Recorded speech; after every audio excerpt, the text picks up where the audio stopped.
अस्सलाम वालेकुम। आज की वीडियो में हमने डिफ़्यूजन और फैसिलिटेटेड डिफ़्यूजन को डिफरेंशिएट करना है। बेसिकली ये दोनों ही पैसिव ट्रांसपोर्ट की टाइप हैं जिसमें बगैर एनर्जी को यूज़ किए हुए, बगैर एटीपी को यूज़ किए हुए डिफरेंट सब्सटेंसेस को हायर कंसंट्रेशन से लोअर कंसंट्रेशन में मूव करवाया जाता है।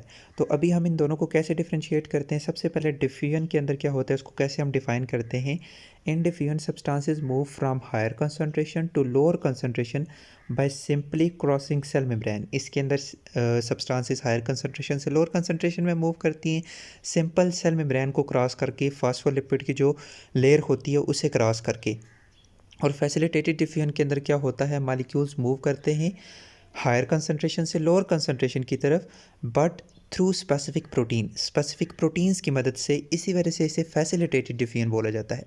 मतलब इसमें कोई चीज़ फैसिलिटेट कर रही होती है, हेल्प कर रही होती है, और वो सब्सटेंसेस डिफरेंट प्रोटीन्स होती हैं जो कि डिफरेंट मॉलिक्यूल्स को हायर कंसंट्रेशन से लोअर कंसंट्रेशन में मूव करवाती हैं, जो कि सेल मेम्ब्रेन के अंदर मौजूद होती हैं। डिफ्यूजन का जो प्रोसेस होता है, इसके पीछे जो बेसिक प्रिंसिपल होता है वो होता है random motion of atoms and molecules. ठीक है, यहाँ पे एक रैंडम है।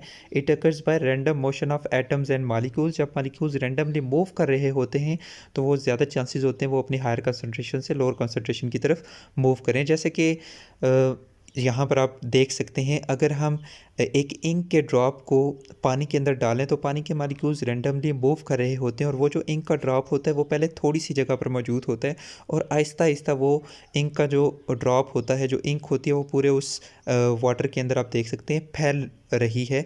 तो ये असल में जो इंक के पार्टिकल्स हैं वो उस पानी के अंदर किस मैकेनिज़्म के ज़रिए फैले हैं, उसके पीछे डिफ्यूजन ही है।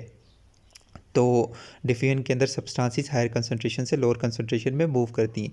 इसके बाद फैसिलिटेटेड डिफ्यूजन के अंदर क्या होता है, it occurs through specific protein channels. मतलब कुछ चैनल प्रोटीन्स होती है जिनके ज़रिए सब्सटेंसेस हायर कंसंट्रेशन से लोअर कंसंट्रेशन में मूव करती हैं।